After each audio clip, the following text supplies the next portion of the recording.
안녕하세요. 사연 왔어요 톡톡입니다. 구독과 좋아요, 알림 설정 꼭 부탁드립니다. 그럼 오늘의 이야기 시작해 보겠습니다. 제가 처음 제 아내를 만난 건 대학교 3학년 때입니다. 재수도 했고 군대도 조금 늦게 가서 나이는 꽤 많은 편이었고 아무래도 나이 많은 복학생이다 보니 후배들이랑 친하게 지내는 것도 그다지 쉽진 않더라고요. 게다가 여자 후배 드물다는 공대였으니 제 주변의 여자라고는 정말 편의점 사장님과 엄마 외에는 없다고 해도 과언이 아닐 정도였습니다. 그런 제 눈에 어느 날 천사 같은 여자가 하나 들어왔습니다.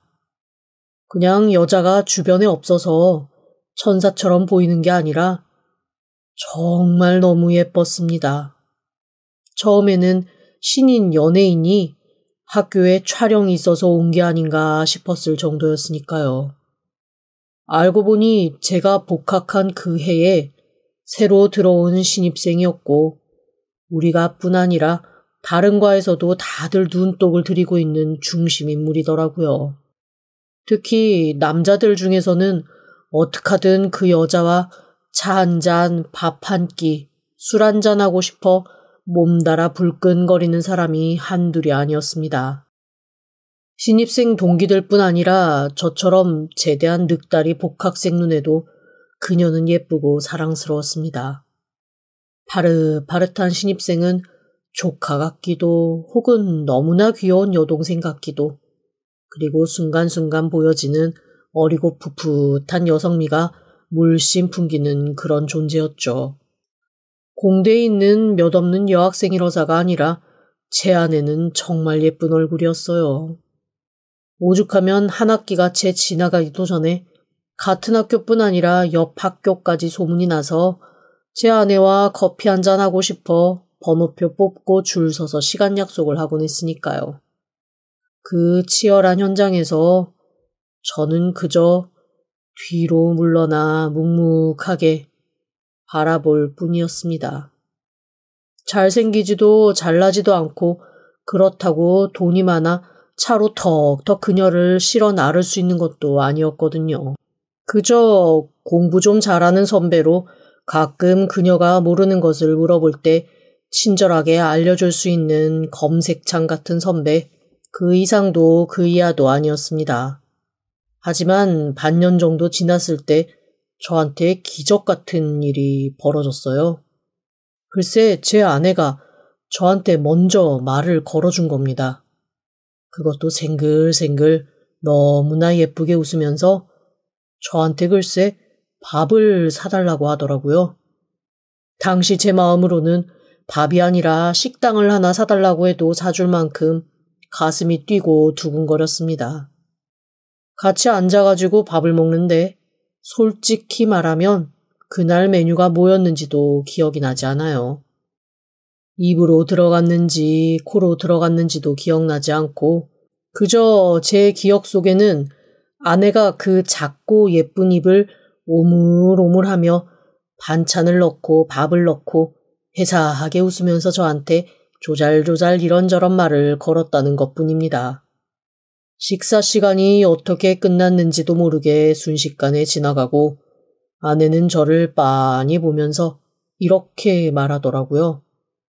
그런데 선배는 왜 맨날 뒤에서 저를 흘끔흘끔 보기만 하고 한 번도 먼저 밥 먹자는 얘기는 안 해요?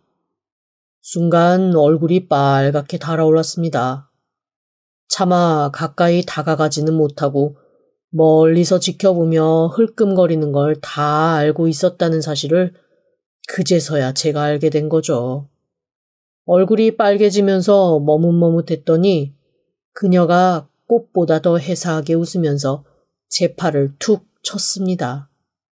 선배, 얼굴 빨개졌어요. 귀여운데요? 귀여운데요 라는 그 말 한마디가 귓가에서 휑휑 울렸습니다. 마치 에밀레종의 소리처럼 귀여운데요, 귀여운데요, 귀여운데요 하며 그녀의 목소리가 계속 반복되며 제 머릿속을 댕댕 울려댔죠. 그날부터 그녀는 다른 사람이 의아해할 정도로 저한테 친근하게 굴며 자꾸만 저한테 밥 먹자, 차 마시자, 같이 스터디하자 제 뒤를 졸졸 쫓아다녔습니다. 오죽하면 그녀를 짝사랑하던 남자들이 저한테 약간 결투 신청하듯 둘이 대체 무슨 사이냐라며 따져 물은 적도 있었고, 한 번은 정말 어이없게 후배 하나가 술을 잔뜩 먹은 채 선배 돈 많아요? 라고 저한테 시비 걸듯 얘기한 적도 있었습니다. 네 주제에 돈이라도 없으면 저런 여자를 꼬실 수나 있었겠냐, 이런 뉘앙스가 숨어있는 거였죠. 그런 오해들도 기분 나빠할 겨를이 없었습니다. 그저 그녀의 존재 자체가 저한테는 너무나 행복했으니까요. 하지만 남녀 사이로 진전되지는 않더라고요. 일단 그녀한테는 너무나 많은 사람들이 구애를 했고, 안타깝게도 그녀는 그런 구애를 냉정하게 쳐내는 스타일은 또 아니었어요. 예쁘니까 그 예쁨을 충분히 즐기고 싶다는 그녀를 저는 막지 못했습니다. 딱히 사귀는 것도 아니고, 그렇다고 해서 아예 낯선 관계도 아닌, 요즘 말로 하면 썸 타는 관계에서 제가 그녀를 구속할 수 있는 방법은 없었죠. 어느새 저는 그녀의 가장 친한 선배이자 보호자, 가끔 그녀가 연애를 쉴 때 한 번씩 연애 기분을 느끼는 깍두기 같은 존재로 자리 잡았습니다. 그렇게 저는 소위 제 아내에게 어장관리를 당하며 학교를 다녔고, 졸업 후에도 친한 오빠보다는 조금 더 친한, 하지만 연인은 아닌 그런 애매한 관계로 저희의 관계는 계속 이어졌습니다. 그러다가 본격적으로 아내와 연애를 하게 된 건 정말 희한한 사건 때문이었어요. 당시 아내와 제가 살던 동네가 바로 옆 동네로 걸어서는 30분, 차로 가면 5분에서 10분 정도밖에 안 되는 그런 곳이었거든요. 그래서 가끔 일이 끝난 다음에 둘이 동네에서 만나 저녁을 먹거나 아니면 서로 약속 없는 주말에는 만나서 영화도 보고 근교로 드라이브도 다녀왔습니다. 그 와중에 대화하다가 서로 살짝살짝 손 정도는 만지기도 했고요. 하지만 이거는 사귀는 것도 아니고 안 사귀는 것도 아닌 애매한 상태가 계속 지속되는 거에 불과했죠. 그 와중에도 제 아내는 계속 남자친구가 있다가 없다가 하는 상태였습니다. 저만 딱히 여자 만날 기회도 없고 마음에 드는 여자도 없고, 그렇다고 이 여자 저 여자한테 달려들 용기도 없어서 가끔 만나는 제 아내 외에는 다른 별다른 연애 기분조차 느끼지 못하고 살 뿐이었죠. 그런데 어느 순간부터 제 아내가 저한테 툭툭 던지는 연애 상담이라던가 썸 타는 남자에 대한 얘기들이 듣기가 불편해지기 시작했습니다. 사실 그 전에는 워낙 후배로 오랜 시간 지나서 그런 얘기 들으면서 역시 인기가 좋군, 역시 주변에 좋아하는 사람이 많군 하면서 씁쓸함을 감출 수 있었는데, 언젠가부터는 그런 씁쓸함이 제 마음을 쿵쿵 쥐어짜서 입 밖으로 불쾌한 기분이 튀어나오는 상태가 되더라고요. 혼란스럽기 시작했습니다. 그리고 그때서야 깨달았어요. 제가 아주 오래전부터 제 아내를 좋아하고 있었다는 사실을 말이죠. 그런데 그 마음을 표현해버리면 지금처럼 이렇게 간헐적으로 만나는 것조차 못하게 될까봐 제가 애써 그 마음을 부정해 왔었던 거였습니다. 일단 제 마음이 어떤지 확인하고 났더니 그 다음은 더 힘들었습니다.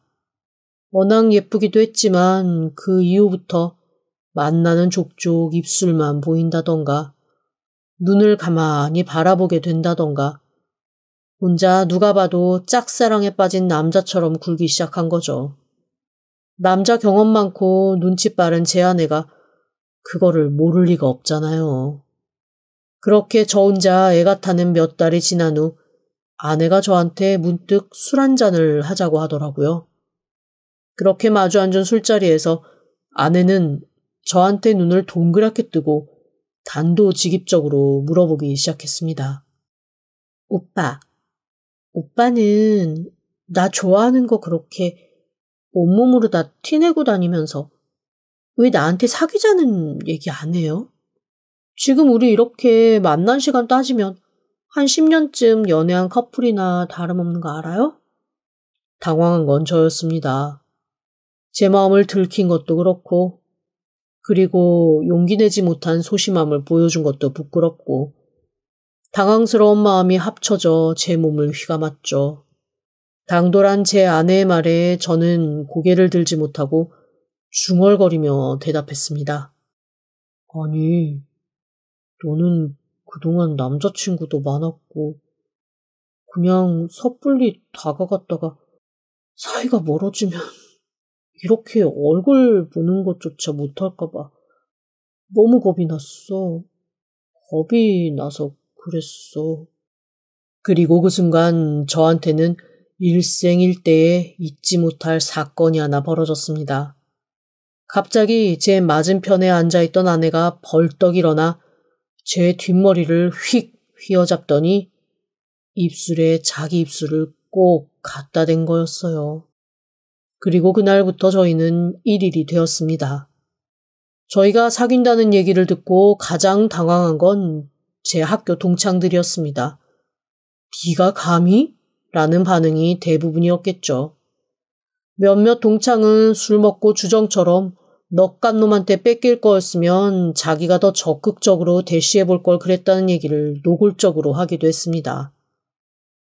조금 기분이 언짢기는 했지만 그게 다 제 아내가 너무 예쁜 탓이라며 혼자 은근히 뿌듯하고 우월한 느낌도 있었죠. 물론 연애하면서 우여곡절이 없었던 건 아니었습니다. 골키퍼 있는데 골 안 들어가냐며 분명 제 아내가 제 여자친구라는 사실을 알면서도 끊임없이 대시하는 남자들이 있었고 제 아내 역시 그런 남자들을 아주 가열차게 내치지는 않았어요. 마치 트로피처럼 그냥 그런 사람들이 나를 아직도 좋아하고 있다는 걸 은근 자랑스러워하는 듯 그런 느낌도 어느 정도는 있었죠. 하지만 저는 오래 참고 인내하는 사람이고 아내는 그런 저를 안정적이라고 믿고 따라와 주었습니다. 그래서 연애 3년 저희는 결혼이라는 결실을 맞게 되었죠. 결혼 후에도 아내에게 유혹이 없었던 건 아니었습니다. 회사에서도 끊임없이 집적거리는 사람이 있었고 아내는 그런 얘기를 부부끼리는 솔직해야 한다며 저한테 아낌없이 털어놓았죠. 그런데 처음 한두 번이야 듣기 좋은 꽃노래도 한두 번이라는 말처럼 그냥 그런가 보다 하고 넘어가지 계속 사람 바뀌어가며 자기 아내한테 이 사람 저 사람이 집적거린다는 얘기를 듣는데 그 어떤 남자가 좋겠습니까? 그래서 저는 아내에게 그냥 조용히 회사를 그만두고 집에서 살림을 했으면 좋겠다라는 얘기를 했습니다. 한편으로는 저희가 아이를 준비하고 있었기 때문에 그 아이 준비하는데 조금 더 아내가 신경을 써주기를 바라는 마음도 있었죠. 고맙게도 아내는 제 말에 수긍을 해주었고 전업주부가 되었습니다. 그런데 제가 그다지 많이 버는 건 아니었지만 저한테 굳이 생활비 줄 필요 없다라고 얘기를 하는 거예요. 제게 웃으며 아내가 이렇게 얘기했습니다.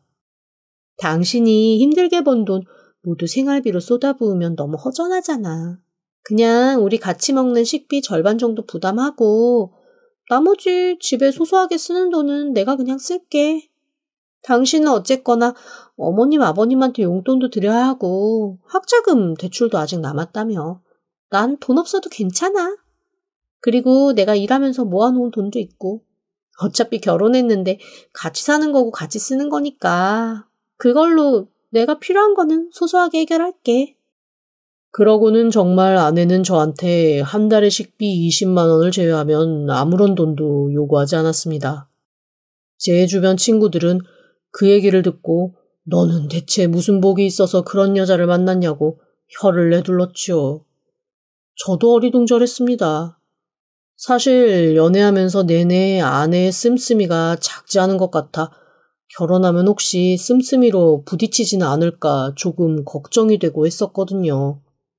저한테 딱히 뭔가를 사달라고는 하지 않았지만 소위 말해 머리 끝부터 발끝까지 명품 아닌 게 없었고 절 만나서 하는 데이트도 늘 좋고 비싼 데를 많이 갔었으니까요. 연애할 때야 서로 반반 부담을 하기도 하고 사랑하는 사람이 맛있는 걸 먹으면 좋으니까 그런 데를 부담 없이 가곤 했지만 결혼하면서도 계속 그런 생활이 이어지면 솔직히 좀 힘들겠다라는 생각을 하지 않은 건 아닙니다. 그런데 정말 다행스럽게도 아내는 어디서 돈이 나는지 저한테는 딱히 요구하지 않으면서 그런 생활들을 계속 유지해 나가더라고요. 한 달에 한 번 정도는 명품도 하나씩 사는 것 같고 늘 식탁에 올라오는 걸 보면 SNS에서 볼 법한 고급 요리들이 종종 등장하곤 했습니다. 제가 내가 내는 식비에서 이런 게 가능하냐라고 하면 늘 아내는 경품에 당첨됐다거나 누가 선물해줬다거나 그런 식으로 얘기를 하더라고요. SNS에서도 워낙 예쁜 얼굴로 유명한 아내는 그런 협찬을 종종 받아오기는 했습니다. 그래도 매번 이렇게 돈을 내지 않고 먹어도 되는 건가 싶은 생각이 들 정도로 저희 식탁은 화려했어요. 생활비는 고작 20만 원 내지만 제가 누리고 사는 삶은 200만 원 그 이상이었거든요. 그런데 어느 날부터 아내가 점점 집 밖으로 나오는 시간이 길어졌습니다. 처음에는 협찬해주는 업체 미팅을 간다며 왔다 갔다 하던 아내는 집에 늦게 들어오기도 하고 친구들과 여행을 간다며 며칠씩 집을 비우기도 했죠. 하지만 한 번씩 아내가 그렇게 집을 비울 때마다 집에는 낯선 살림들이 생기고 최신형 가구와 가전이 들어서고 식탁에도 뭔가 신기하고 맛있는 것들이 늘어나서 저는 업체 협찬이라는 얘기를 조금도 의심하지 않고 굳게 믿었습니다. 단 한 가지 좀 서운했던 건 업체에서 무슨 고객 초청이라며 아내를 초대했을 때 한 번도 저를 데리고 가지 않는다는 거였어요. 물론 제가 그런 거를 즐겨 다니는 건 아니었지만 그래도 아내가 돈을 벌고 일하는 걸 한 번씩은 보고 싶은 마음이 없잖아 있었거든요. 하지만 아내는 일하는데 가족이랑 같이 가면 불편하다며 저를 한 번도 데리고 간 적이 없습니다. 뭐 그거야 아내의 원칙이니 그럴 수도 있지라는 생각을 하면서도 조금 서운한 건 사실이었고요. 그렇게 저에게 조금의 도움도 받지 않고 살림을 아내가 혼자 충실히 꾸려나가던 어느 날이었습니다. 회사에서 평소에 친하게 지내던 동료 하나가 며칠째 제 주변을 맴맴 맴돌면서 뭔가 말을 할 듯 말 듯 망설이다가 슬그머니 사라지고 또 말을 할 듯 말 듯 망설이다가 또 슬그머니 사라지고 하는 게 무디고 눈치 없는 저한테까지도 훤하게 느껴질 정도로 노골적이더라고요. 그래서 결국 제가 먼저 말을 걸었습니다. 김 과장님, 저한테 뭐 하실 말씀 있으세요? 지금 저한테 할 말 있어서 계속 주변 맴도시는 거 맞죠? 네, 맞아요. 그런데 이게 참 어떻게 말을 해야 될지 모르겠을 일이라. 뭔데요? 말씀해 보세요. 어떤 일 때문에 그러시는데요? 머뭇거리며 김 과장이 제게 내민 핸드폰에는 충격적인 사진 한 장이 있었습니다. 거기엔 제 아내가 한 남자의 팔짱을 끼고 선상 요트에서 환하게 웃는 모습이 찍혀 있었습니다. 제가 좀 당황해서 멍하게 사진을 보고 있자니 회사 동료가 좀 민망해하면서 저한테 이렇게 얘기하더라고요. 사실 제 처남이 이런 선상 요트 같은 거 운행하는 일을 하거든요. 원래 회사에서는 하면 안 된다고 하지만 저도 한두 번씩 주말에는 가서 아르바이트를 한단 말이죠. 그런데 지난번 아르바이트 갔을 때 아무리 봐도 아내분이신 것 같아서 제가 좀 유심히 봤는데 옆에 남자분한테 자기라고 하시더라고요. 근데 제가 이 얘기를 대체 어떻게 해야 될지 모르겠어서 그리고 제가 사실은 아무한테도 말은 안 했는데 아내한테는 얘기했거든요. 그랬더니 아내가 남의 부부 일에 끼어들지 말라고 저를 아주 그냥 잡더라고요. 그런데 회사에서 매일 보는 입장에 모르는 척 넘어가기도 그렇고 제 오지랖이긴 하지만 알려드릴 건 알려드려야 할 것 같아서요. 사실 그 밖에도 뭔가 주절주절 말을 많이 했지만 제 귀에는 그 어떤 말도 들어오지 않았습니다. 그저 아내가 누군가와 팔짱을 낀 그 사진만 제 눈앞에 또렷이 박혔을 뿐이었어요. 더 충격적인 건 그 사진 속의 남자를 제가 안다는 거였습니다. 사진 속의 남자는 아내의 전 남자친구였습니다. 그것도 저랑 만나기 전에 사귀었던 남자들 중 3번째인가 4번째 남자였어요. 그 남자랑 헤어지고 2명인가 3명인가 더 만나고 헤어지고 했었거든요. 대체 오래전에 헤어진 그 남자 팔짱을 왜 브랜드 런칭 파티 때 딱 끼고 서서 자기라며 애인 행세를 했는지 알 도리가 없었습니다. 그날은 집에 들어갈 수가 없었어요. 차마 아내 얼굴을 똑바로 보고 무언가 묻거나 대답을 들을 준비가 되지 않았거든요. 그날부터 저는 사람을 사서 아내의 뒷조사를 하기 시작했습니다. 그리고 그 과정에서 충격적인 사실을 하나 알게 되었습니다. 글쎄, 아내가 지난 남자친구들을 주기적으로 만나고 있더라고요. 그 남자친구들 중에서는 가정이 있는 사람도 있었고, 아직 미혼인 사람도 있었고, 이혼한 사람도 있었습니다. 하지만 공통적인 건 다 아내의 전 남자친구고 지금도 아내와 주기적인 만남을 가지고 있다는 거였어요. 이때까지 아내가 각종 기업에서 협찬을 받았다며 들고 들어왔던 것들은 다 그 전 남자친구들이 사준 거였습니다. 그리고 그중 2명한테서는 돈까지 받아서 쓰고 있더라고요. 한마디로 아내의 생활비는 아내의 전 남자친구가 모두 대줬던 거였습니다. 저는 바보처럼 아내 전 남자친구가 준 돈으로 먹고 입었던 셈이죠.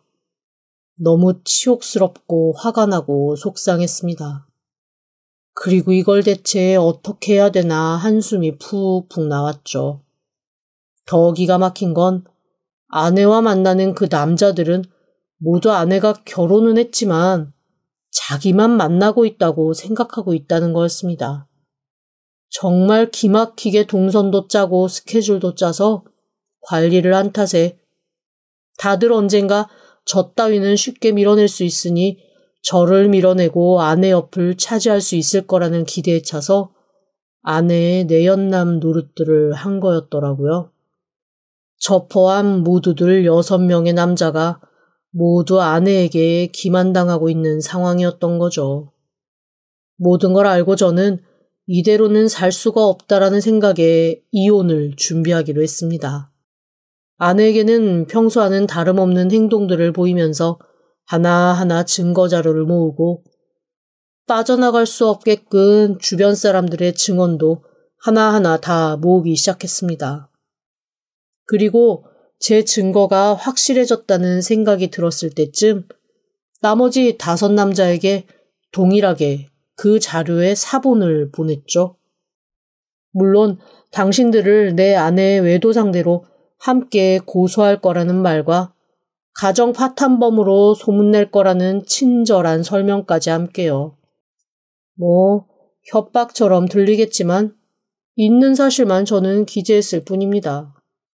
얼마 지나지 않아 남자들의 반응이 정말 벌집을 건드려 놓은 것처럼 우르르 쏟아져 왔습니다. 다른 사람이 더 있었다는 거에 충격받은 사람도 있었고 그중 2명은 아내와 제가 이혼한 상태라고 알고 있더라고요. 아내가 저와 너무 맞지 않고 제가 일절 생활비를 주지 않아 생활고에 시달리고 있다고 했다며 너무 어이없어 하는 사람도 있었습니다. 한마디로 저한테는 세상 착하고 독립적인 아내인 양 돈 필요 없다, 그런 거 안 줘도 된다 라고 했던 여자가 다른 사람들한테는 남편이 생활비를 주지 않아 생활고에 시달리고 있고 그것 때문에 너무 힘들다라고 우는 소리를 냈던 거죠. 재미있게도 5명의 남자가 들은 얘기는 각각 다 달랐습니다. 말만 들으면 각각 다른 여자와 연애를 한 걸로 생각이 들 만큼 모두 다른 사실을 알고 있더라고요. 정말 기가 막히고 코가 막힌 상황이었습니다. 남자들은 모두 한숨을 푹푹 쉬며 각자의 사정을 토로하더라고요. 어쨌거나 제 입장에서는 그들 모두는 제 아내랑 바람을 핀 상대고 저는 서류상으로 그 여자의 남편이니까요. 모두 저에게 선처를 구했습니다. 가정이 있는 사람은 자기 가정이 깨질까봐, 사회적 지위가 있는 사람은 혹시나 망신을 당할까봐 각자의 이유는 다양했지만 어쨌건 제 아내한테 노란한 건 확실했죠. 저는 결정을 내려야 했습니다. 아내를 용서할 것이냐 말 것이냐에 대한 결정이었죠. 그리고 곰곰 오래 생각한 끝에 저는 아내를 용서하지 않기로 했습니다. 가스라이팅 당한 것처럼 그동안 아내한테 오랫동안 끌려다녀온 것도 지금 생각해보니 저 좀 억울한 상황이더라고요. 그래서 그 남자들의 도움을 받아 아내가 다양한 사람들과 바람을 폈다는 자료를 쭉 모았고 그걸 기반으로 이혼 소송을 했습니다. 어이없게도 드러난 사람이 6이지 살짝 건드리듯 노란한 남자는 더 많더라고요. 그 사람 중에서도 혼자 진지했던 몇몇은 속가슴에 광분하며 저보다 더 펄펄 뛰는 어이없는 상황도 겪었습니다. 제가 모든 증거를 내밀며 이혼 얘기를 하자 아내는 처음에 펄쩍 뛰면서 꽁무니를 빼더라고요. 순수한 선물이었고 절대 제가 생각하는 난잡한 짓은 하지 않았다나요? 하지만 이미 남자들이 다 저한테 이실직고 한 마당에 아내의 말은 신빙성이 없었습니다. 저는 아내에게 더 구질구질하게 길어지기 전에 빨리 정리하자고 그냥 이쯤에서 그만두자고 했습니다. 그랬더니 아내가 울면서 매달리더라고요. 그 예쁜 눈에 눈물이 뚝뚝 떨어지는데 순간 엄청 갈등이 또 되었습니다. 이걸 한 번 더 용서하고 말아? 계속 가? 하는 마음이 설왕설래하며 그렇게 갈등하고 있는데 그런 제 눈에 띈 건 아내의 손에 반짝이고 있는 반지 2개였습니다.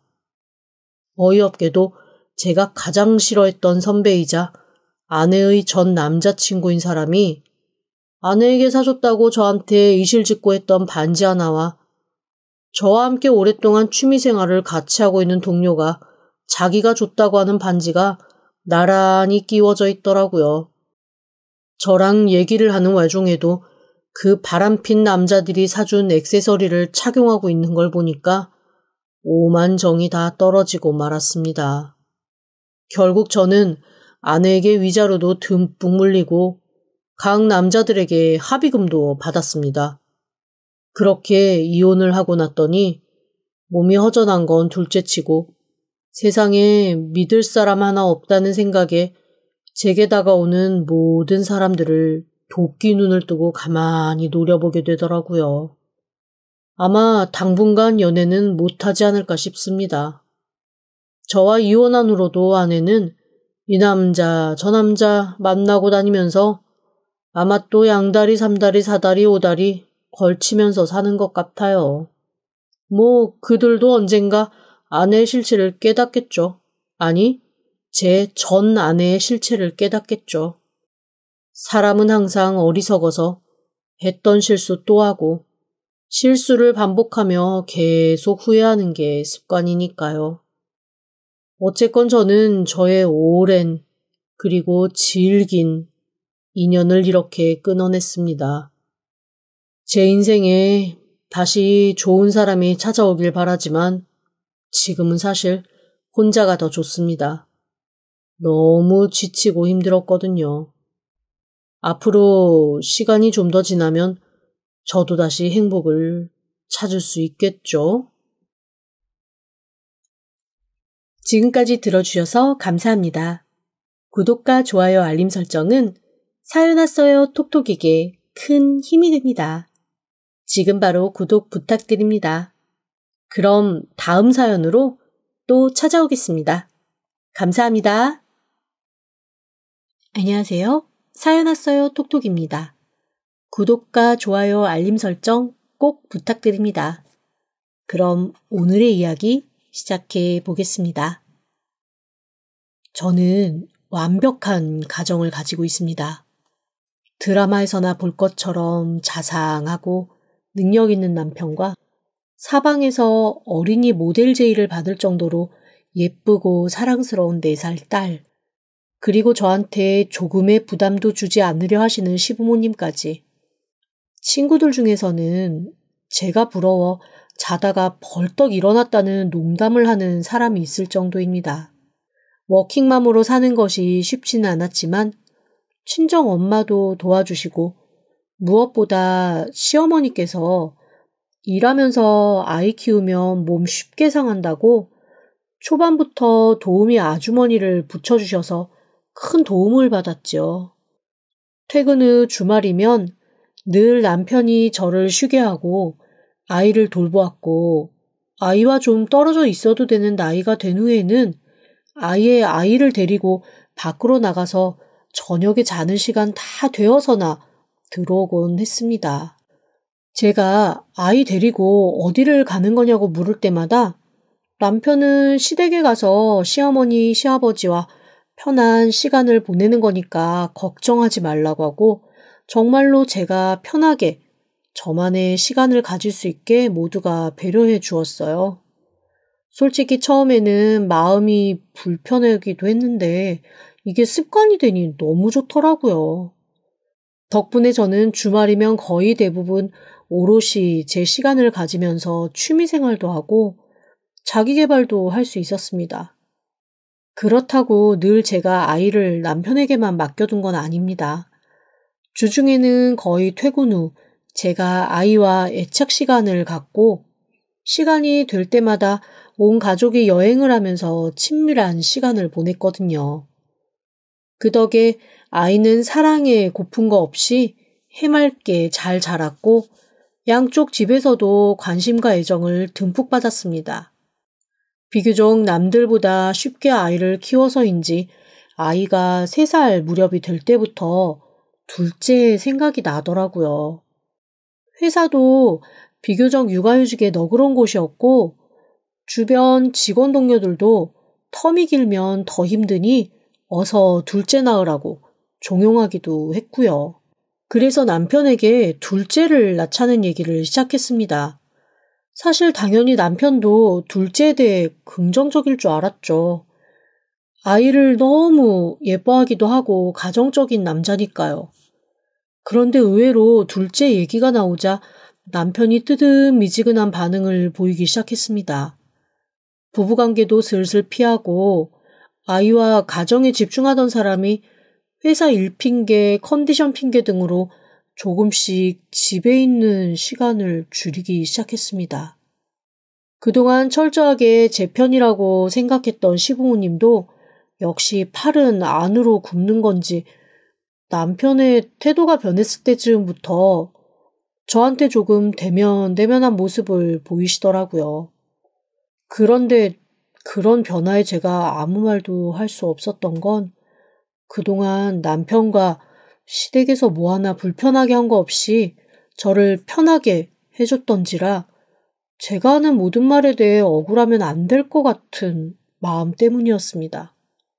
예를 들면 이런 거였죠.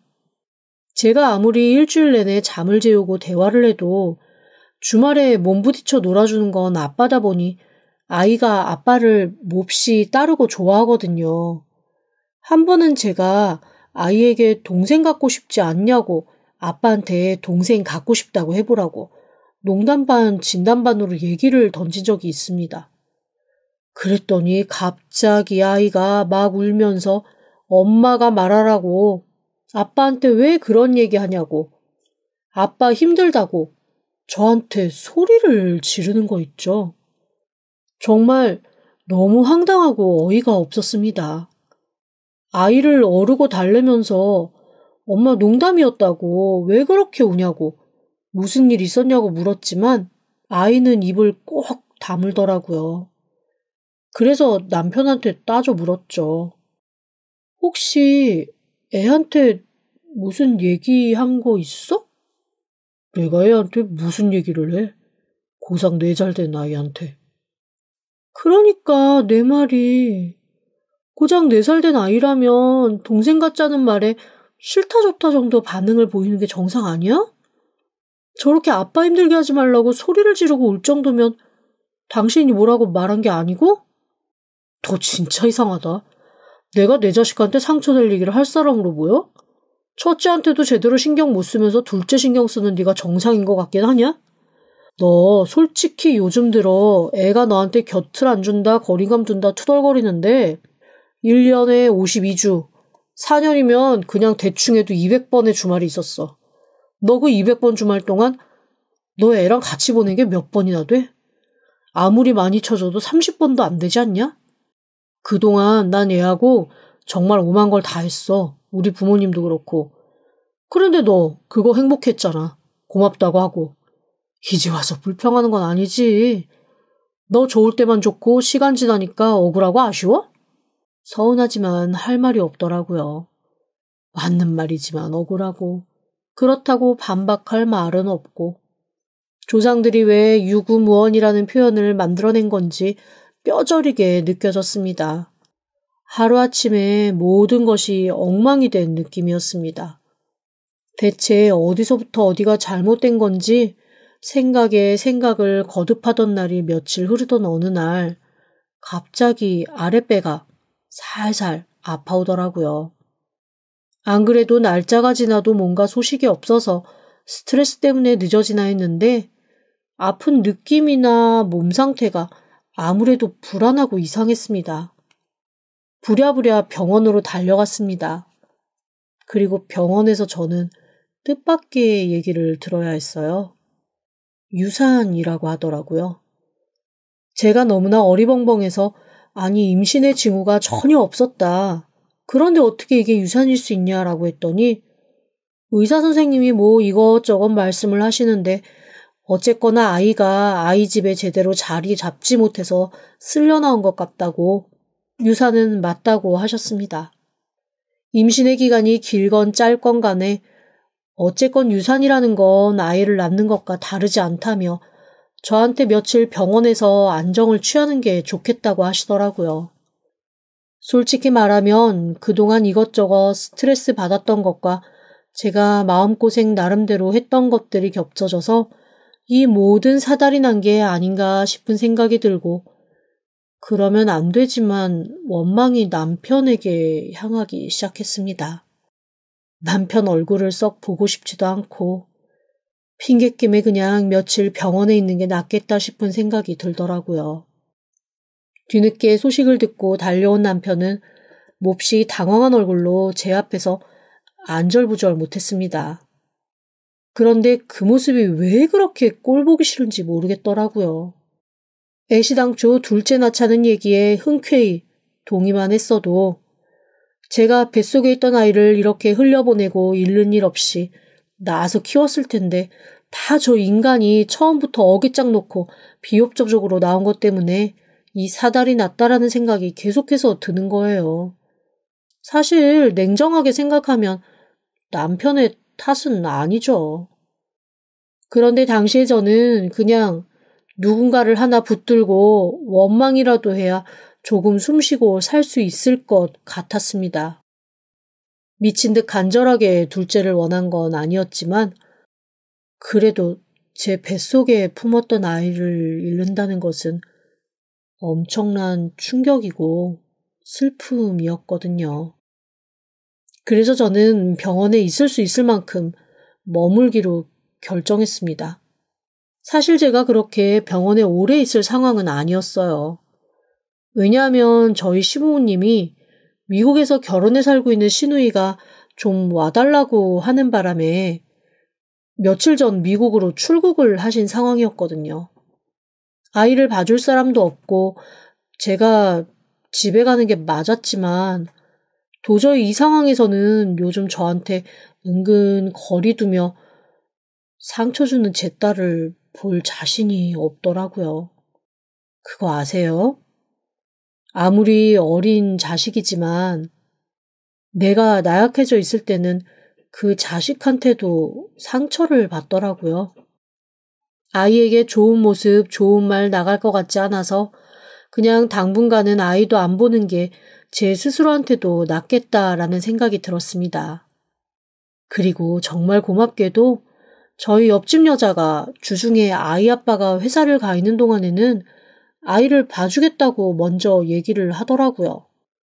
이 옆집 여자 사실 몹시 특이한 사람입니다. 저랑 나이 차이는 얼마 안 나는데 혼자 살면서 집에서 재택근무하는 것처럼 출퇴근도 하지 않아요. 그런데 몹시 싹싹하고 엄청 활발합니다. 낯가리는 것도 없이 사교성도 좋아서 동네에서는 이 여자 모르면 간첩이라는 얘기가 들려올 정도죠. 그런데 모두가 좋아하는 이 여자가 저는 묘하게 조금 불편하곤 했거든요. 뭔가 선을 넘는 듯한 느낌이 가끔 들었다고나 할까요? 예를 들면 이런 겁니다. 제가 한 번은 딸이랑 놀이터에서 놀고 들어오면서 아이한테 아이스크림을 사준 적이 있었어요. 사실 자주 사주는 건 아닙니다. 저도 아이 건강 생각하고 다 고민하고 어쨌거나 엄마잖아요. 아이가 사달라는 대로 다 사주거나 그러지 않거든요. 그런데 그날은 딸이 어린이집에서 외부 활동도 엄청 신나게 하고 온 날이었고 약간 더운 날 놀이터에서 한참을 놀았기 때문에 저한테 진짜 간절하게 아이스크림이 너무 먹고 싶다고 아이스크림 사달라고 읍소를 다 하더라고요. 그래서 제가 평소에는 잘 허락하지 않지만 이번만 맛있게 먹자라며 아이스크림을 사줬거든요. 그런데 아이가 아이스크림을 쪽쪽 빨아먹으면서 오는 걸 보더니 옆집 여자가 저한테 글쎄 이렇게 말하는 겁니다. 어머, 저 나이 때는 호르몬 교란이나 이런 것들 다 신경 써야 돼서 아이스크림 함부로 안 먹이던데. 그런 거 그냥 아무렇지도 않게 먹이나 봐요? 그런데 그 얘기를 듣는데 순간 기분이 조금 언짢더라고요. 내 아이 누구보다 내가 잘 아끼고 케어할 텐데 그런 말을 하는 것 자체가 선을 넘는 것처럼 느껴졌습니다. 사실 그때가 처음이 아니었거든요. 제가 놀이터에서 애들 엄마랑 같이 앉아서 이런저런 얘기하며 아이가 노는 걸 보고 있을 때 지나가다가 엄마들 무리한테 아는 척하고 슬그머니 끼어앉더라고요. 그때도 무슨 얘기하냐 그래서 요즘에 뭐 해 먹는지 얘기한다고 그러면서 자연스럽게 대화를 나눈 적이 있었습니다. 그때도 다른 집에서 우리 애는 요즘에 편식을 너무 한다. 대체 뭘 먹여야 할지 모르겠다라는 얘기를 하길래 저는 아무렇지도 않게 우리 애는 전복을 좋아해서 요즘에 전복 요리 엄청 많이 해주고 있다. 전복이 꽤 실하게 잘 나오니까 한번 전복으로 전복죽도 해주고 버터구이도 해줘봐라 라는 얘기를 했거든요. 그랬더니 무슨 제가 아이한테 독이라도 먹이는 것처럼 펄쩍 뛰더니 아이한테 전복을 너무 많이 먹이면 성 조숙증이 올 수 있다고 그런 것도 모르면서 아이 키웠냐는 식으로 저를 몰아붙이는 겁니다. 제가 너무 당황해서 얼굴이 다 빨개졌다니까요. 아니, 고작 이제 3살 반, 4살 되어가는 아이한테 전복 많이 먹었다고 성조숙증 온다는 얘기 저는 듣다 처음 들어본 얘기였거든요. 자기가 어디에서 봤는데 라는 얘기를 하면서 끊임없이 성조숙증 얘기를 마구 해대는데 너무너무 기분이 나빴습니다. 정말 불쾌하기가 이로 말할 수가 없더라고요.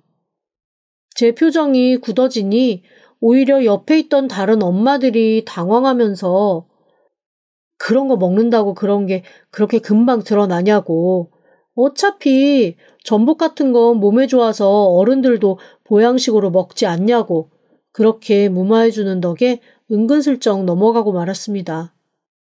하지만 제 기분이 나쁜 건 영 사라지지가 않더라고요.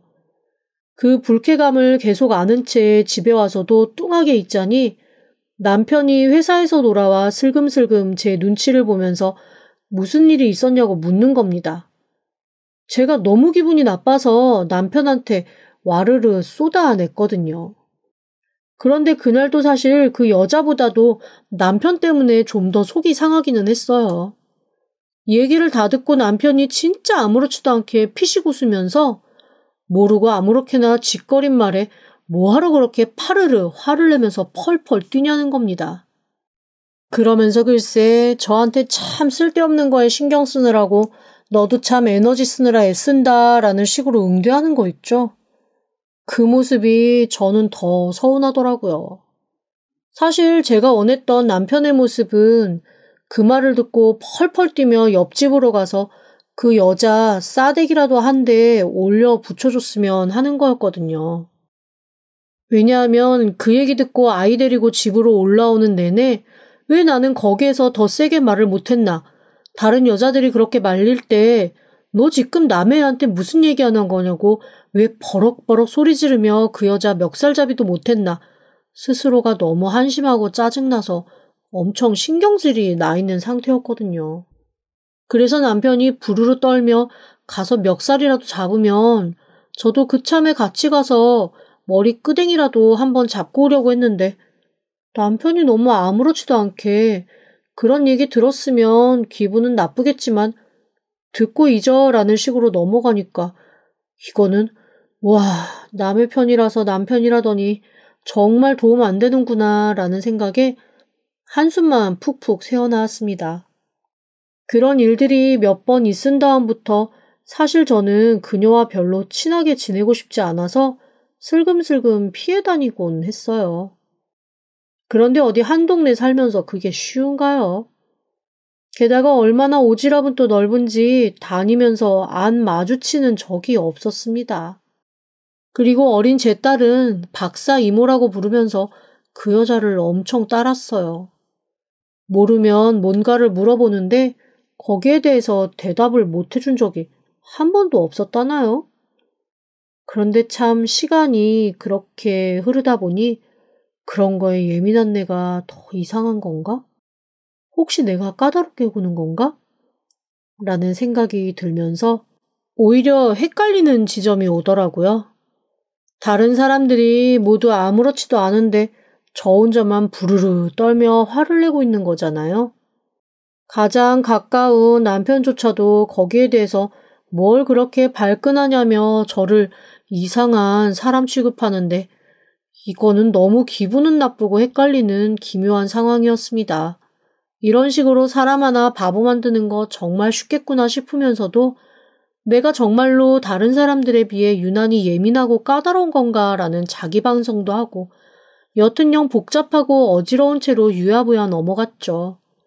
그리고 제가 한번 그렇게 얼굴을 찌푸린 걸 보고 나더니 그 다음부터는 그렇게 선을 넘는 행동을 많이 하지는 않더라고요. 이 여자도 나름 눈치가 있는 여자라서 그랬는지 제가 불쾌했던 거를 아마 느꼈던 모양입니다. 오히려 한번 제가 그렇게 불쾌감을 표현한 다음부터는 조금 관계는 더 편해졌어요. 저한테 딱히 살갑게 뭔가 요구하지도 않고 어느 정도 거리감 지키면서 저희 집에 잘할 거는 계속 잘했거든요. 물론 제가 그 여자 덕을 크게 보는 건 아니었지만 정말 가끔 저도 남편도 아이를 케어하기 힘든 상황이 갑자기 생겼을 때 늘 그 여자가 집에 있어서 아이를 봐주고 있기 때문에 저로서도 기분 나쁜 티 오랫동안 내는 거 하지 않고 좋은 게 좋은 거다 하고 넘어가는 게 훨씬 이득인 상황이었습니다. 그리고 이번처럼 남편도 영 도움 안 될 것처럼 구는 때가 오면 이 여자가 나름 힘이 돼주곤 했어요. 아이도 워낙 잘 보고 잘 따르니 제가 크게 걱정하지 않고 안심하고 맡길 수 있는 대상이긴 했거든요. 그렇게 아이를 옆집 여자에게 맡겨놓고 저는 정말 충분히 병원에서 푹 쉬다가 퇴원을 했습니다. 그런데 그날부터 더 제 주변 상황은 이상하게 돌아가기 시작했어요.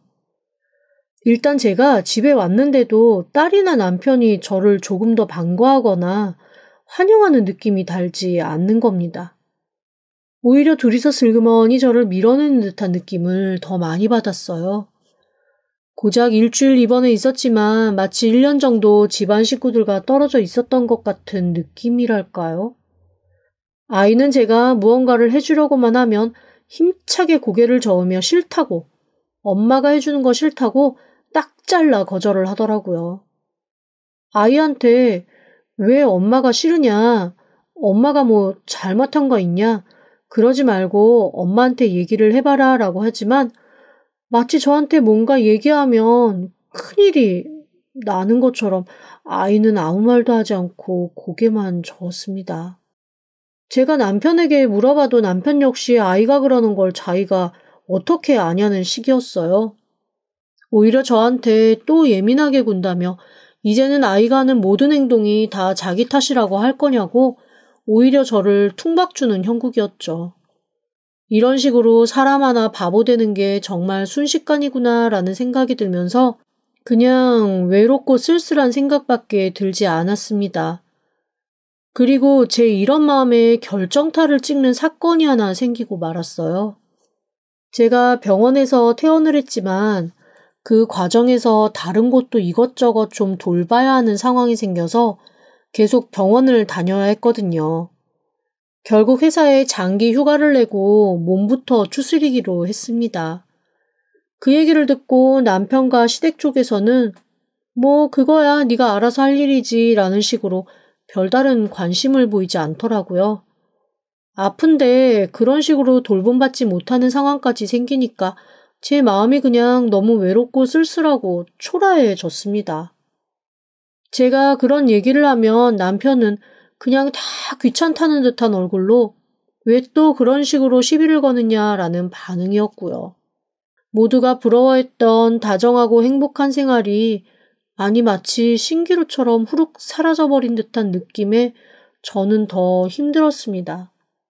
사람이 겪어보지 못한 거면 그리워할 이유도 없는데 저는 이미 너무 완벽한 가정생활을 겪었잖아요. 그러다 보니 그게 사라졌다라는 그 상실감이 저를 너무나 힘들게 했습니다. 사람이 그렇게 상실감에 시달리다 보니 우울증이 다 오더라고요. 그냥 길을 걷기만 해도 눈물이 나고 눈물이 그치지 않아 계속 닦으면서 내가 왜 이러지 라며 혼자말 하는 시간이 길어졌습니다. 제가 이렇게 우울해하니까 남편은 저한테 제가 지금 아이랑 함께 있는 게 아이 정서에 도움이 되지 않을 것 같다며 아이를 데리고 당분간 시댁에서 지내겠다고 하더라고요. 그런데 그 말에도 저는 별다른 반응을 보이지 못했습니다. 왜냐하면 남편이 하는 말이 맞는 말이었거든요. 제가 옆에 있어봐야 아이에게 도움될 일은 하나도 없었습니다. 1년 전만 해도 행복에 가득 차서 제가 환상의 스위트홈이라고 불렀던 제 집은 저 혼자만 덩그러니 남은 쓸쓸한 집이 되고 말았어요. 아이가 보고 싶어서 영상통화를 하면 아이는 항상 쌀쌀맞게 나 놀아야 되니까 끊으라며 제 전화를 끊어버리곤 했습니다. 저한테도 다정하고 사랑스러웠던 딸아이가 갑자기 왜 이렇게 변해버렸을까? 내가 정말 뭔가 크게 잘못한 걸까? 혼자 생각이 깊어지는 날이 계속되었습니다. 그러던 어느 날이었습니다. 그날도 답답한 마음에 집에 혼자 누워있다가 아무 생각 없이 놀이터로 나가 멍하게 앉아 있었거든요. 그런데 평소 딸아이와 함께 놀이터에서 놀던 아이들의 엄마가 우르르 나와서 놀이터에서 담소를 나누고 있더라고요. 딸이 제 옆에 있었으면 같이 가서 인사도 하고 뭔가 얘기를 나눴겠지만 딸도 지금 옆에 없는 마당에 괜히 가서 말 걸고 얘기하기가 저도 좀 부담스러워서 조금 떨어진 곳에 앉아 혼자 멍하게 하늘을 바라보고 있었습니다. 그 누구도 저인 거를 못 알아보길 바라면서 모자 푹 눌러쓰고 구석에 앉아서 마치 그림자인 것처럼 말이죠. 그런데 엄마 하나가 저를 발견하고 슬그머니 다가와 말을 걸더라고요. 혜지 엄마? 오랜만이에요. 순간 저도 모르게 눈물이 왈칵 솟아나왔습니다. 저를 혜지 엄마라고 불러주는 그 자체로 그냥 또 혼자 뭉클했던 거죠. 제가 눈물을 흘리니까 저한테 다가왔던 그 사람이 당황하면서 얼른 옆에 앉더라고요. 아, 죄송해요. 제가 요즘에 감정 조절이 잘 안 돼서. 저도 제가 왜 이러는지 모르겠어요. 아우, 당연히 안 되지. 얼마나 황망하고 황당스러워 그래. 하루아침에 뒤통수를 맞았으니. 순간 이건 또 무슨 소린가 싶어서 제가 가만히 저한테 말을 건 그 사람을 쳐다봤습니다. 그랬더니 한없이 불쌍하다는 듯한 눈빛으로 저를 가만히 지켜보면서 제 어깨를 토닥토닥 해주더라고요. 뒤통수라니요? 그게 무슨 말씀이세요? 오히려 제 물음에 황당한 얼굴이 된 건 그분이었습니다. 그러면서 뭔가 막 얘기를 하시는데 대체 무슨 얘기인지 제가 하나도 알아들을 수가 없는 거예요. 제가 무슨 말인지 모르겠다는 얼굴로 계속 두 눈만 꿈뻑꿈뻑 하고 있자니 그분이 입을 떡 벌리며 저한테 이렇게 물어보시더라고요. 아니, 설마 지금 아무것도 모르고 있는 거예요? 이거 아무것도 모르는 듯한 반응인데? 제가 답답해서 한숨을 쉬며 그분께 다시 얘기했습니다. 제가 그러니까 뭘 모른다는 거예요? 제가 모르고 있는 게 뭔데요? 그러자 그분이 혀를 끌끌 차며 제게 해준 얘기는 정말로 충격적인 것이었습니다. 듣다 보니 아이가 1살이 되었을 즈음 무렵부터 시작된 일 같더라고요. 그분이 언제부터라고는 정확하게 말씀해주지 않으셨지만 대충 제 짐작에 그때부터 이어진 일이 아닐까 싶은 생각이 들었습니다. 제 남편이 그 옆집 여자와 아주 오랜 세월 불륜을 저질렀던 상대였습니다. 그분이 머뭇거리며 이렇게 얘기하시더라고요. 처음에는 제가 내연녀인 줄 알았대요. 왜냐하면 남편이 총각 시절부터 그 아파트 단지에 왔다 갔다 하며 만났던 여자가 제 옆집 여자였고 어느 날 이사 들어온다고 하길래 이웃 주민들은 당연히 그 옆집 여자와 결혼해서 사나보다라고 생각을 했었답니다. 그런데 제 남편의 파트너로 제가 나타났고 그 옆집 여자는 한동안 두문불출 밖으로 나오지 않았었대요. 그러다가 제가 아이가 생겼다며 왔다 갔다 하고 그런데 또 주말에는 남편이 아이를 데리고 나가고 남편이 아이를 데리고 나가면 바로 옆집 여자가 어디론가로 따라가고 그걸 저만 모르고 동네 사람들은 아름아름 다 알고 있었던 겁니다. 자기네들끼리 이런저런 추리도 하고 생각들도 많았던 모양이더라고요. 제가 사실은 아내가 아이라 아이 키우는 유모다 라는 소문도 있었고 아이가 저한테 엄마라고 하는 걸 보곤 제가 아이를 낳은 건 맞는데 옆에 본처가 따로 있고 저는 첩이다 라는 얘기도 있었던 겁니다. 그제야 왜 제가 아이를 데리고 가끔 놀이터를 나가면 다들 저한테 애매하게 벽을 뒀었는지 그리고 옆집 여자가 나타나서 저한테 말을 걸거나 시비조로 뭔가 툭툭 얘기를 던지면 안절부절 못하면서 다들 저희 둘이 싸우지 않게끔 가운데서 최선을 다해 중지했는지 어렴풋이 알 수 있을 것 같았습니다. 어쨌거나 그 사람들은 아이들끼리 노는 마당에 큰 소리가 나거나 이상한 사건에 휘말리고 싶지 않았던 거였죠. 그래서 제가 너무 황당해서 저 이 사람이랑 결혼한 거 맞고 옆에 누가 있는지는 정말 몰랐다며 제 결백을 주장했습니다. 그랬더니 그분이 그러시더라고요. 아우, 우리도 알지. 우리도 시간이 지나고 나니까 이거 그 여자가 오히려 들러붙은 여자구나라는 거 알겠더라고. 그런데 뭐 워낙 동네 어르신한테도 잘하고 여기저기 안 쑤시고 다니는 데 없고 그래서 우리도 괜히 건드려봐야 좋을 거 없겠다 싶어서 가만히 있었던 거야. 그런데 그러면서 그분은 제 얼굴을 흘낏 보시더니 말을 슬그머니 흐리셨습니다. 그런데 뭐요? 어떤 일 때문에 그러시는데요? 아니, 예전부터 그 집 딸내미가 한 번씩 이상한 얘기를 하더라고. 자기는 친엄마도 있고, 키워준 엄마도 있는데, 앞으로는 친엄마랑 살 거라고. 우리 딸이 한번 듣고는 혜지는 엄마가 둘이라는데 되게 좋겠다 그러는 거야. 그래서 내가, 아니, 엄마가 둘이라는 게 그게 무슨 소리냐? 그리고 왜 엄마가 둘인데 좋냐? 라고 했더니 엄마가 둘이면 사주는 것도 훨씬 많이 사주고 2배로 더 예쁨 받지 않겠냐고 그러는데 내가 이게 영 이상한 거지. 그래서 한 번은 혜지한테 너 엄마가 왜 둘이니? 물어봤더니 애가 입을 손으로 콕 막고 도리질을 하면서 이거 비밀이에요. 아빠가 아무한테도 말하지 말라 그랬어요. 그리고 휙 까버리는 거야.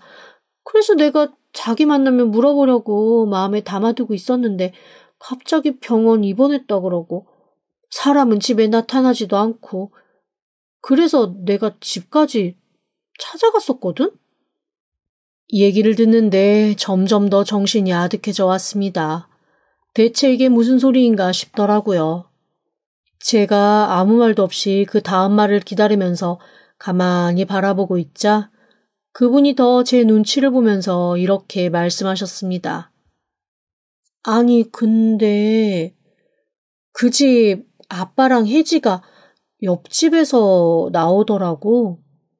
그리고 날 보고 너무 당황하길래 나도 그냥 같이 당황해서 멍하게 보고 있었더니 그 집 아빠가 더듬더듬 거리면서 애엄마가 입원해 있어서 옆집에서 혜지 봐주고 있었다고 자기가 그래서 혜지 데리고 다시 본가로 가는 길이라고 주섬주섬 대답을 하더라.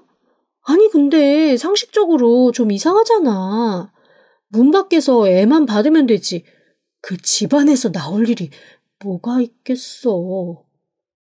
그분의 얘기를 듣고 저는 약간 아득해져가는 정신을 있는 대로 부여잡으며 생각을 정리하기 시작했습니다.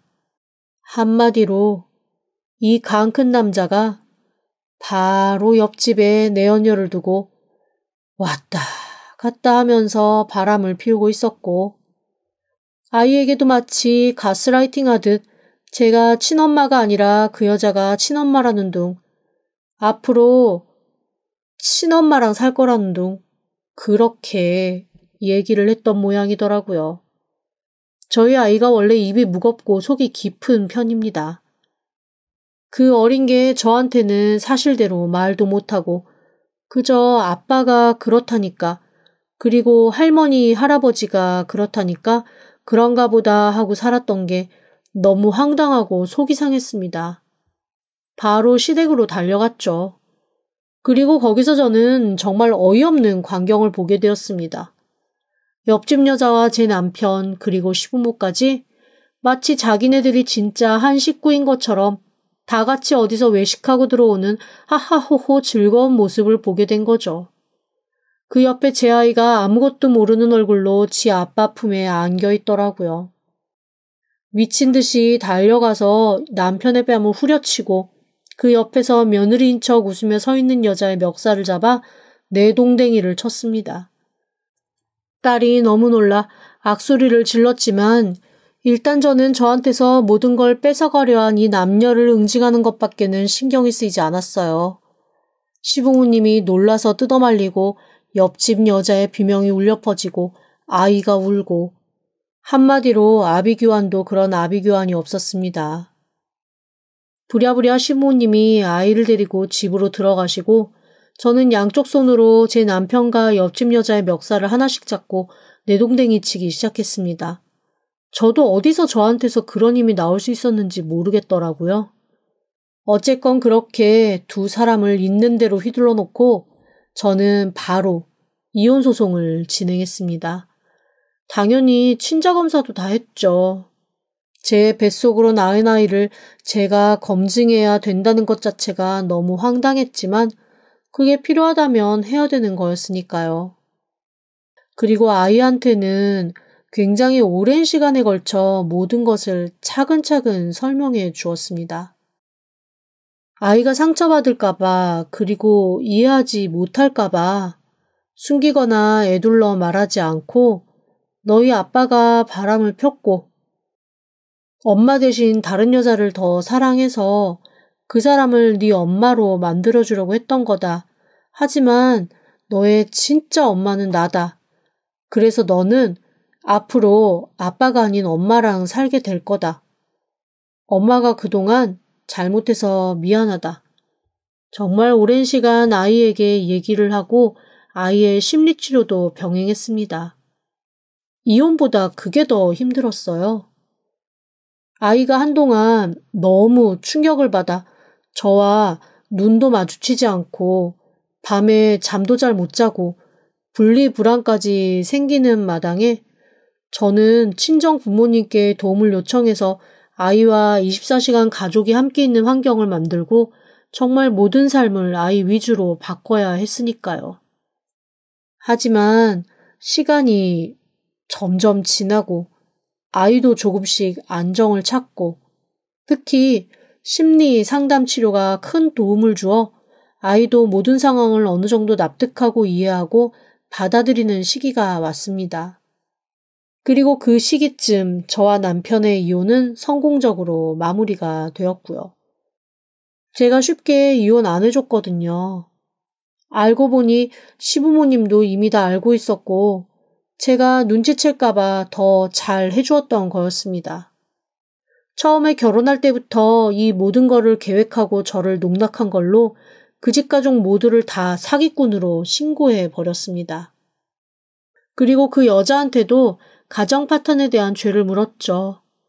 그것뿐만 아니라 사회적 말살까지 시키려고 저는 은근히 동네에서 소문 많이 내는 언니 하나를 붙들고 제 신세 한탄을 늘어놓았습니다. 평소 싹싹한 줄 알았던 그녀가 사실은 속에 구렁이 500마리쯤 숨겨놓은 가정 파괴범이라는 걸 안 사람들이 모두 혀를 내두르며 동네에서 곱지 않은 눈으로 그녀를 보는 바람에 그 여자는 얼마 지나지 않아 그 동네를 떠나야 했죠. 하지만 한국이 얼마나 좁은 사회인가요? 한 달이 건너면 다 알게 되잖아요. 그녀가 이사간 동네에 마침 제 사정을 잘 아는 사람의 지인이 살고 있어서 소문이 또 순식간에 나버렸죠. 나중에 들은 얘기긴 하지만 그 동네 여자들이 다들 남편 감시 체계로 돌리고 배척해서 그 여자가 그 동네에서도 적응 못하고 얼마 지나지 않아 또 이사를 나갔다고 하더라고요. 그러거나 말거나 저는 선처 없는 재판을 진행했습니다. 그리고 내년쯤 아이와 함께 사람 많지 않은 전원 생활을 시작할 예정이에요. 아이에겐 제가 필요하고 저한테는 아이가 필요하고 그냥 둘이서 서로만 있으면 되는 그런 곳으로 가서 한번 오붓하게 살아보려고요. 순식간에 무너진 생활이지만 그래도 이렇게 아이와 나란히 한 곳을 바라보며 걸어갈 수 있는 기회가 주어졌다는 걸 감사하려고 합니다. 그냥 이제는 아주 소소한 것, 모든 것에 감사하기만 하려고요. 저 이제 아이만을 위해서 살 거거든요. 지금까지 들어주셔서 감사합니다. 구독과 좋아요, 알림 설정은 사연 왔어요 톡톡에게 큰 힘이 됩니다. 지금 바로 구독 부탁드립니다. 그럼 다음 사연으로 또 찾아오겠습니다. 감사합니다.